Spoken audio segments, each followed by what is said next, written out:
Oh, bakit ganyan? After 4 years and hundreds of billions of budget for the rice program, siguro tumaas lang ang ating production per hectare ng palay ng 1 kaban per hectare. Hindi man lamang umabot dun sa masagana 99 target na 99 kabans per hectare. So, saan napupunta yung pera, yung budget? Maayos ba yung pamamahala po ng ating mga rice productivity and other commodity productivity programs? Yun ang malaking tanong. Bakit ganyan? At bakit nananatiling mahal pa rin? Di ba, Jade, mahal pa rin ang bigas Yes kung po. imported. Gusto ng DA, wag lalagpas sa 50 pesos per kilo. Ang binibenta po ng retailer at tinatakot po ng multa ang mga hindi nagbebenta po ng 50 pesos or below. Samantalang hindi naman hinahabol yung mga nagpo-profiteering na wholesaler at saka importer. Ganyan po sitwasyon natin. Baboy, tinapyasan na nga yung taripa, kasabay po ng taripa ng bigas at saka mais, etc. noong 2024. At ang daming baboy na imported pumapasok, di ba? Ang mahal pa rin ng baboy. So, bakit hindi maasikaso yan? Sa ikalimang SONA, State of the Nation Address ni Pangulong Bongbong Marcos Jr., may good news ho ba kayong narinig doon, particular na sa sektor ng agrikultura, sir?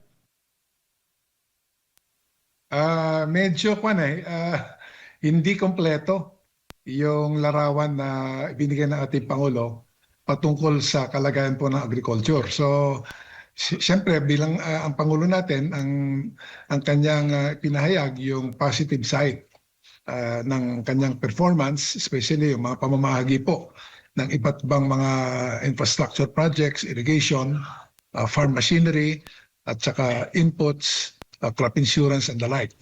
And ngunit hindi niya pinaliwanag kung ano ang naging impact nito insofar as kakayahan po natin na ma-improve yung kasapatan po sa pagkain. Hindi niya binanggit na despite all of this support being given by the Marcos Jr. administration to agriculture and fisheries, ang ating po agriculture at saka fisheries sector halos hindi umangat po Basically, stagnant po ang growth mo dyan. At dahil sa sobrang importasyon po ng mga competing agricultural products, bagsak na bagsak po ang kita ng ating mga farmers. At on the consumer side naman, patuloy pa rin ang pagreklamo ng ating mga consumer na despite all of these increasing importations of food every year, maging ito po ay bigas, baboy, manok, gulay at iba pa, nananatiling napakamahal po ang presyo po ng mga food items sa ating pong palengke. Opo, naku, nasabi pa naman ng Pangulo na patuloy na tumataas ang produksyon sa ating bansa. Ramdam ho ba ito sa ating mga bukirin na Sir Leonardo? May sinabi siya sa kanyang SONA, Jade, na tumaas daw ang produksyon natin ng bigas, mais, baboy, manok at saka asukal. And yet we know that according to the Philippine Statistics Authority, from January to March this year already, ang produksyon po natin ng palay ay negative 6, less than 0 po.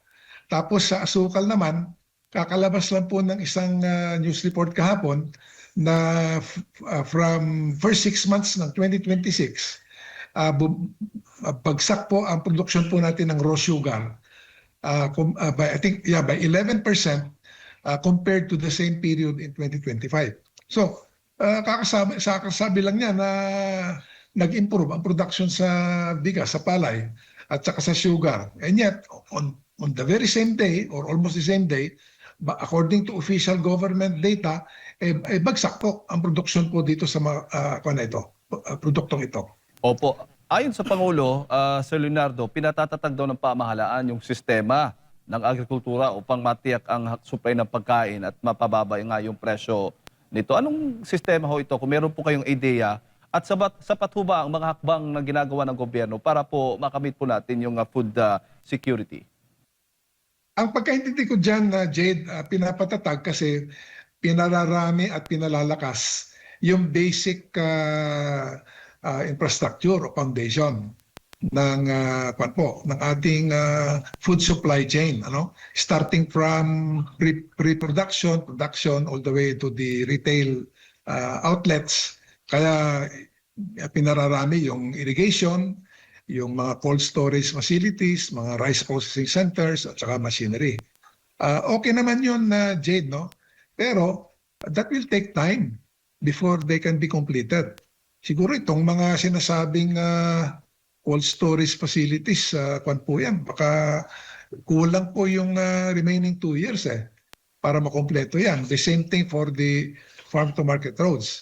Ang problema, habang kwan po, pinalalakas po itong mga basic infrastructure requirements ng sustainable agriculture, lalo naman po pinaiigting ang importasyon ng kwan po, bigas at iba pang mga produkto. So, yung farmer natin, kahit na sinasabihan siya na, ito, may mga makinarya kayo, may mga patubig, at the end of the day, pag napansin niya na bagsak naman yung presyo ng kanyang produkto dahil sobrang importasyon, sayang lang lahat ang pagod niya at saka yung paggamit niya ng mga makinarya at saka infrastructure. So dapat sabayan po, mas critical pa na bantayan po yung ating trade policy, yung pagbagsak po ng taripa sa mga imported products at pagdami po ng importasyon, kasi yan po ang nagdidetermina kung lugi ba o magkakaroon po ng tubo yung ating farmer. At kung siya po patuloy na lugi, aahin pa niya mga makinarya na yan,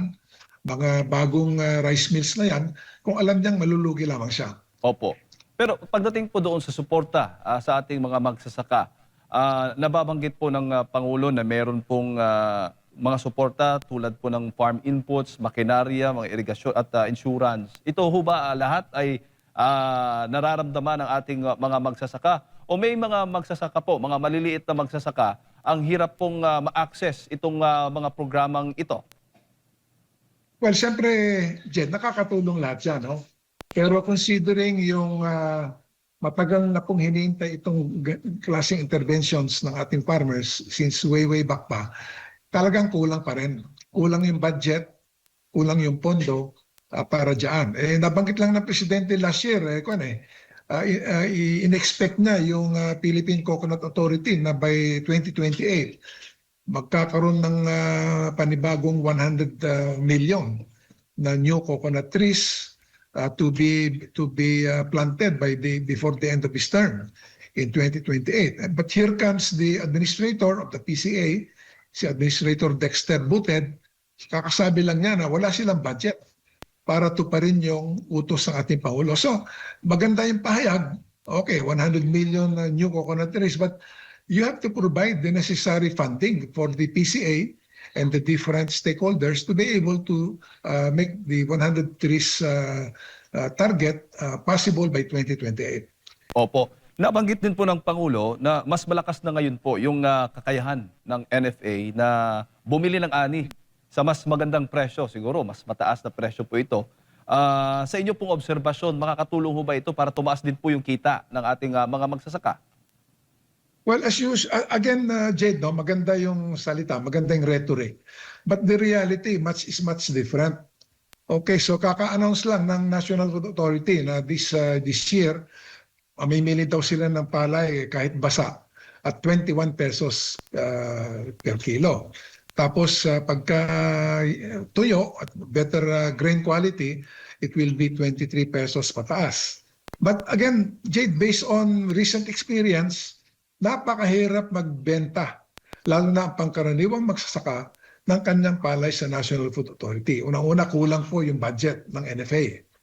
Tapos ikalawa, napakatagal bago makapag-schedule ang NFA na mag-deliver po ang magsasaka o yung kanyang kooperatiba o samahan sa mga bodega para maibenta po yung kanilang palay. At once assuming na there are many cases dito, Jane, maghihintay ng 1 to 2 months ang isang magsasaka o samahan ng magsasaka bago po handang tanggapin ng National Food Authority yung kanilang palay. Only to find out, pagdating po sa bodega ng NFA, na rejected pala yung kanilang shipment kasi daw basa o di kaya mabato o kaya may mga insekto. So Marami pong mga pangyayari dyan na napaka-disappointed. Ang ating farmers, after waiting for 1 to 2 months, they have to bring back their delivery of palay sa kanilang mga lugar, patutuyuin na naman nila, etc. At hindi sila nakakasiguro ngayon, pagbalik na lang po sa NFA, hindi po sila maghintay na naman ng matagal at baka sakaling ma-reject uli. So, kung po ang hirap, maganda yung pahayag, but as I said, the reality is very, very different. Opo. Pero nabanggit po niyo 21, 23 pesos. Yun ho ba yung makatarungang farm gate price para po sa palay at sa iba pang mga agricultural products para sa mga magsasaka po natin, Sir Leonardo? Actually, Jade, pagka totohanan po yung sinabing 21 pesos bibili ng NFA kahit basa, that's already a reasonably good price.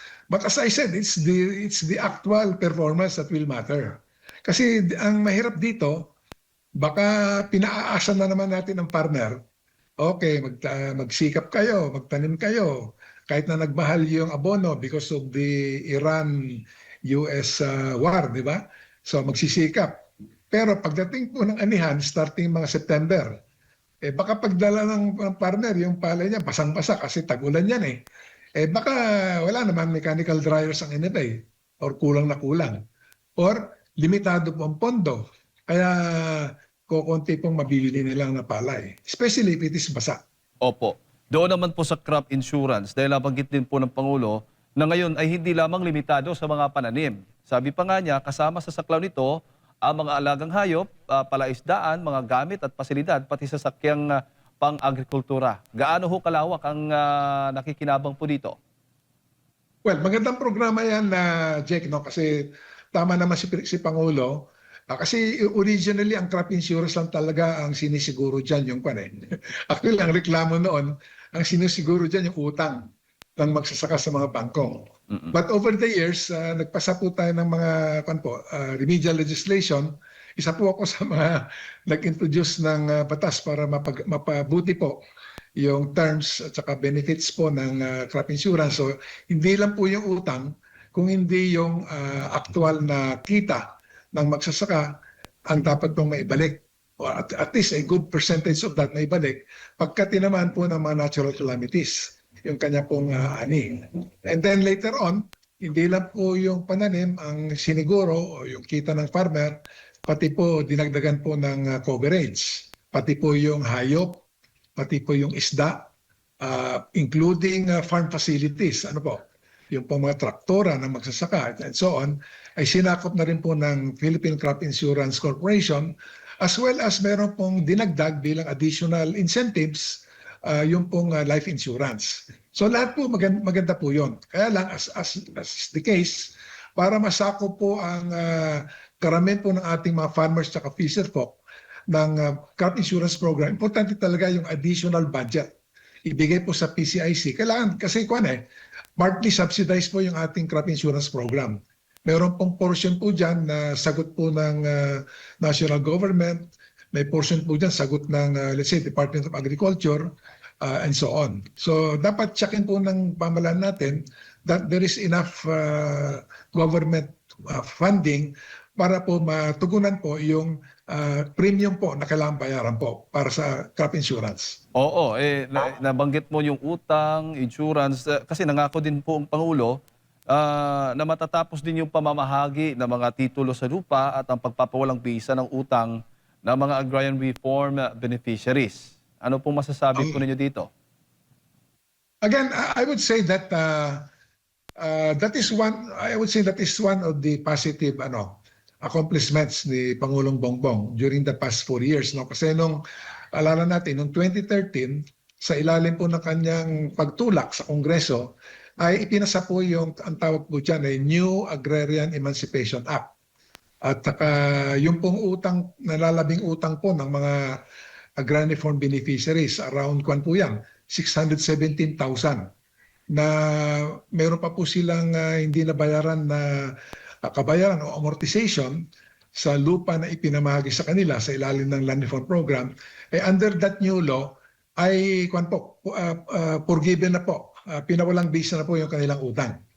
Ngunit hindi pa po tapos yung actual condonation niyan kasi of the roughly 617,000 na agrarian reform beneficiaries covered by that condonation law, ang sabi ng presidente sa kanyang SONA, mga 400,000 pa lamang ang nakondon na at na-issuean po ng personal titles. Ano po? So, mga 2/3 pa lamang ng target na 617,000 farmers ang nabigyan po ng actual title. So, meron pa pong kwan. Mga 200,000 plus pa na farmers ang hindi po nabibigyan ng titulo. Bagamat on paper, supposed to be wala na po silang babayaran na kwan, amortization. Opo, pero gaano kalaki pong epekto nito sa kabuhayan ng ating mga magsasaka? Ano yun, Jade? Gaano kalaki pong epekto nitong reformang agraryo sa kabuhayan po ng ating mga magsasaka? Well, of course, very, very important yung magkaroon po ng peace of mind ang farmers natin na siya po after all these years na siya naghihintay ay bayad na o hindi na kailangang bayaran pa yung lupang binigay sa kanya at meron na siyang hawak na titulo. With that title, assuming na maibibigay po ng gobyerno through the DAR at saka Department of Agriculture, among others, yung karampatang support services, no? Patubig, irigasyon, crop insurance, magandang presyo, lalo pong maingganyo ang farmers natin kasi sa kanya na po lahat mapupunta yung kanya kikitain po niya mula sa kanyang produksyon since he is now the full and titled owner of the land that he's tilling. Opo. Isa rin po sa mga layunin ng administrasyon ngayon ay mapababa yung presyo po ng pagkain po natin. Posible ho ba ito na makamit, Sir Leonardo, na hindi po maapektuhan? Alam natin na may mga kalamidad po tayo na inaasahan. Ano ho yung masasabi po ninyo nito? Ang problema kasi dyan na dalawa siguro, Jade, no? Yung una, ang bigas hanggang ngayon nananatiling mahal. Di ba? Whether imported or local. So far, since the past 4 years, despite the doubling, na-double po kasi yung budget ng Department of Agriculture. Hindi lang po lumaki ng gusto yung budget, pati po yung bilang po ng yun na lamang undersecretaries. Noong panahon ko po, kay Secretary of Agriculture under GMA 2001 at saka 2002, I think I only had 3 or 4 undersecretaries. Ngayon po, 14. Kasing dami po ng deputy speakers ngayon ang bilang po ng undersecretaries ng Department of Agriculture. At saka napakasipag po ng publicity personnel o yung press office ng Department of Agriculture. O sa dinami-dami po ng mga press releases nila at saka opisyales at saka yung laki ng budget, magtataka tayo bakit halos hindi tumaas yung ating overall production at productivity.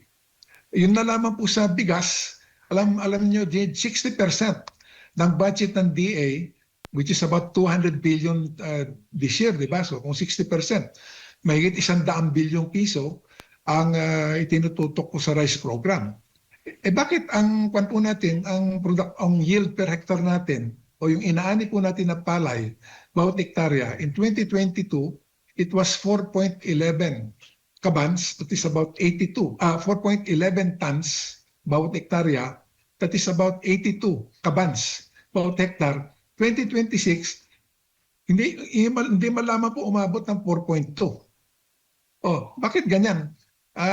After 4 years and hundreds of billions of budget for the rice program, siguro tumaas lang ang ating production per hectare ng palay ng 1 kaban per hectare. Hindi man lamang umabot dun sa masagana 99 target na 99 kabans per hectare. So, saan napupunta yung pera, yung budget? Maayos ba yung pamamahala po ng ating mga rice productivity and other commodity productivity programs? Yun ang malaking tanong. Bakit ganyan? At bakit nananatiling mahal pa rin? Di ba, Jade, mahal pa rin ang bigas Yes, kung imported. Gusto ng DA, wag lalagpas sa 50 pesos per kilo. Ang binibenta po ng retailer at tinatakot po ng multa ang mga hindi nagbebenta po ng 50 pesos or below. Samantalang hindi naman hinahabol yung mga nagpo-profiteering na wholesaler at saka importer. Ganyan po sitwasyon natin. Baboy, tinapyasan na nga yung taripa. kasabay po ng taripa ng bigas at saka mais, etc. noong 2024. At ang daming baboy na imported pumapasok, di ba? Ang mahal pa rin ng baboy. So, bakit hindi maasikaso yan ng ating pamahalaan after 4 years already? Opo, bago ko lang ipasa kay partner Admar, so possible ho, Sir Leonardo, na kahit na ibababa man yung presyo ng mga bilihin, hindi po maapektuhan yung kita ng mga magsasaka. Possible po yun. Pakiulit yung Jen, ano yun? Yung kita ng mga magsasaka ba ay possible na hindi maapektuhan kung bababa po yung presyo ng mga bilihin? Actually, mahal ang bilihin, Jade eh. Kaya less ang pressure in that sense na bababa yung presyo po ng inaani ng ating farmer. Although nakakabahala sa akin yung yung ito pong 20 pesos na yung subsidized na presyo po ng bigas. Nakakabuti naman po yan pansamantala sa ating kababayan na nahirapan po sa presyo ng mga bilihin na meron pong available na 20 pesos sa rice. Ngunit, malamang ang laki po ng pera po na ginagamit o ginugugol para masustain po yung 20 pesos rice program. Kasi kung tutuusin, ang isa po sigurong kilo ng bigas na binibenta po through the Kadiwa stores ng NFA at saka ng food terminal, palagay ko para lang walang lugi po ang gobyerno natin, dapat siguro ang selling price na mga 40 pesos per kilo eh. Di ba? Kasi binibili yung palay ng lalo na ngayon, bibilin daw 21 pesos. So ang katumbas dapat na presyo niyan sa bigas para hindi malugi ang gobyerno is 42. Mm. Okay, so as bibenta po nila ng 40, ng 20. So ang lugi ang gobyerno for every kilo na binibenta po sa Kadiwa stores, 18 or 20 pesos per kilo. So i-multiply mo yan by the number of kilos na binibenta po every year under the Murang Bigas Program. Ganyan po kalaki ang budgetary cover or subsidy or pagkalugi ng gobyerno to sustain that kind of a program. Ang talaga pong sustainable intervention dapat, talagang patatagin po yung mga programa to increase local self-sufficiency, especially in rice production. At wag pong sobran po yung importasyon ng bigas. Nang resulta po ay nakakadismaya po sa ating farmer at pinababagsak po yung presyo ng kanilang palay. Sir Leonardo, magandang umaga, si Admar po ito. Sa tingin niyo po, yung sa SONA nitong nakalipas ni PBBM, ay natumbok niya yung kasalukuyang sitwasyon sa sektor ng ating agrikultura at natumbok ng kanyang, sa ilalim ng kanyang pamumuno ang solusyon laban po sa mga hinaing o mga problema kinakaharap po sa sektor ng agrikultura? Medyo at best siguro, Admar, partial lang. Ang problema sa nakita ko, well, hindi lang naman si Presidente ito, no, but even including our economic managers, in denial sila na hindi nagtagumpay at hindi nagtatagumpay yung kanilang food productivity programs. Akala nila nung na-liberalize po yung rice importation and the rice tariffication law in 2019 nalunasan na yung problema po natin ng perennial shortages po ng local rice production at pati na po yung presyo ng bigas na dati po ay kontrolado po ng National Food Authority, kaya na yun po ay malulutas. Hindi po nangyari yun, Admar eh. Okay, tinanggal na po yung pakikialam ng gobyerno sa pag-aangkat ng bigas. So libre-libre na po yung private sector na umangkat. Tapos binawasan pa yung taripa. Di ba? Ngayon nasa 15% yung taripa sa imported rice. Dagsa po yung bigas na pumapasok. And yet, bukod po sa bagsak na bagsak po ang kita ng ating mga magsasaka sa palay, napakamahal pa rin po ng bigas. Imagine, from 50 pesos, I remember when the rice tariffication law was passed in 2019. Ang lakas ng reklamo ng consumer kasi at that time, nasa 38 pesos per kilo yung bigas eh. O ngayon, nasa 50 na. At even more, pagka yung better quality rice po ang ating pinag-usapan dito. So nasaan po yung pinangako na magkakaroon tayo ng mas malaking kasapatan sa local rice production, kikita yung mga partners natin, at saka yung consumer natin makikinabang sa murang bigas. Hindi kaya ang nakikinabang dito ay ilang lamang mga negosyante, yung mga nagkakapag-angkat sa mas murang buwis o taripa, at saka yung ilang po mga trader. Kung nandyan po ang problema, bakit hindi po hinahabol? At imagine, if you will recall also Admar Jade, 2025 SONA ni Pangulo, sabi niya, hahabulin ko kayo. He was referring to those profiteering from the rice importation and rice trade. Nasaan po yung mga suspected profiteers? Ilan po ang nakasuhan na po under the agricultural economic sabotage law na ang parusa po. Kung dyan, pag ikaw po yung kinasuhan, no bail, hindi ka pwedeng makaalis sa bilangguan habang sinisiyasas yung kaso. At kung ikay proven guilty sa court of profiteering, smuggling, etc., life imprisonment po ang aabutan no.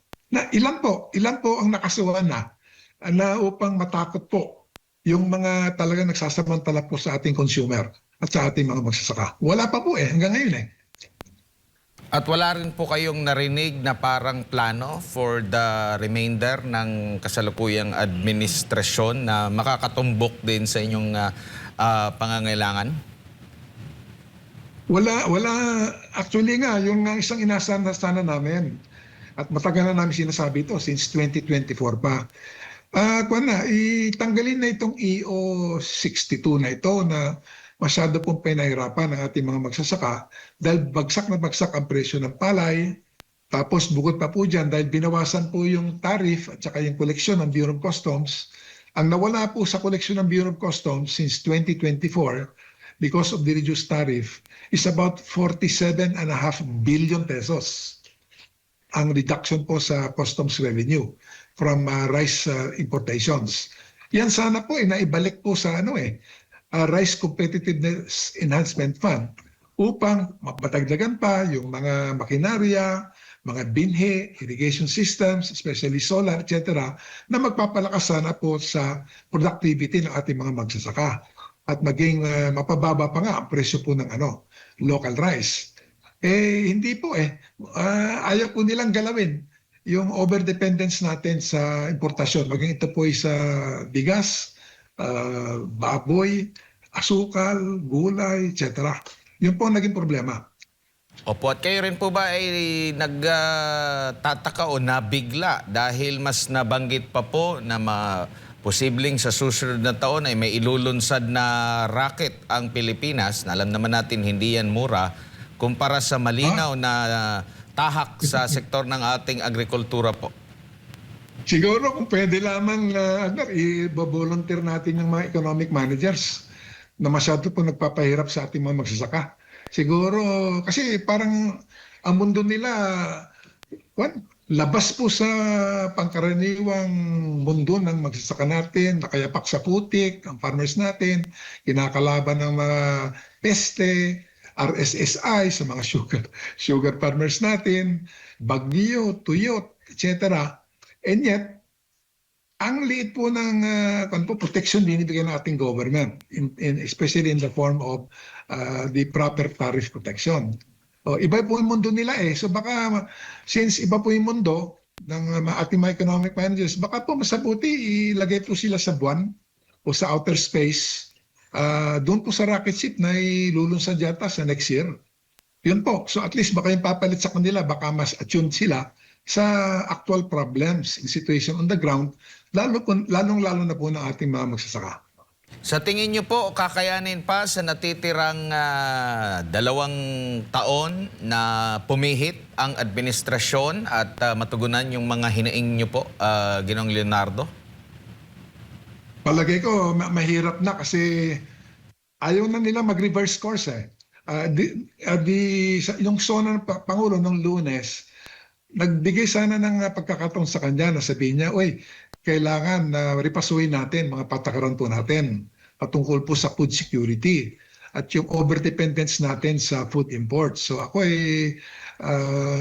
nananawagan sa ating mga economic managers na repasuin natin at ibalik natin ang tiwala natin sa ating mga magsasaka. Wala, hindi niya binanggit man lamang yung issue ng food importation at saka yung masyadong bagsak ang kita ng ating farmers. So wala na po sigurong pag-asa kami na i-reverse course po niya ang kanyang over-reliance on food importation to meet our food requirements. Opo, Sir Leonardo, siguro, magbigay po kayo ng at least top 3 na priority. Yan, Top 3 po. pakiulit yun, Juan. Yes po. Ano po yung at least tatlong pinakamahalagang hakbang na dapat gawin po ng pamahalaan para sa sektor ng agrikultura sa natitira pong panahon ni Pangulong Bongbong Marcos Jr.?